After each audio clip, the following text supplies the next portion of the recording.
Hi guys! So ayan, nakabili ang ating habibi ng pinya. Meron pa tayong pinya guys noong New Year. Ayan, hihiwain natin yan ngayon. Ayan yung ating ulam today. Tsaka ito, gusto kasi ng anak ko to ng pinya. Kaya hiwain natin mama. Ito yung akin. So ayan, nakabili yung ating habibi ng pinya. Hindi lang pinya guys.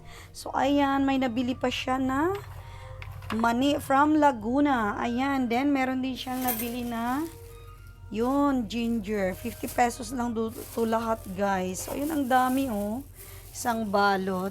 So, ayan, nabili ng aking habibi. Tapos, gagawin natin yan, guys, is, ayan, nahugasan ko na siya ng 2 beses.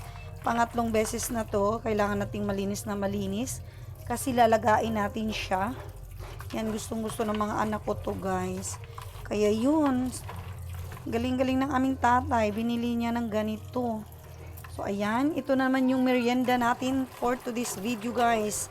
Kahapon is kamote. Tingnan nyo, guys, oh. Ang dumi pa rin ng tubig. Nakaano na kasi, di ba, may lupa talaga to. Sa lupa kasi talaga galing to. Yun. Tapos, ito, huhugasan din natin. Ito, nabili ko na to, guys. Hugasan natin siya pagka wala nang tubig yung ating sinaing, yun, ipapatong ko lang to kasi pagka hindi siya na sa olive oil, I mean sa virgin coconut oil yung aking bloated. Kaya ito ang pang-wash out natin. So, ayan, lalagay lang muna natin dyan habang maghuhugas tayo nito. And then, pakita ko sa inyo mamaya guys, pag naluto na. Eh, sa bagay, no difference naman pag naluto na to. Basta lalagain lang namin to para po siya sa merienda ng aking mga estudyante. Yun. Ayun lang aking share sa inyo guys for today's video. Thank you so much. Ayan, ang lalaki po. Oh. Thank you my tart sa pagbili ng mani at kung ano-ano pa.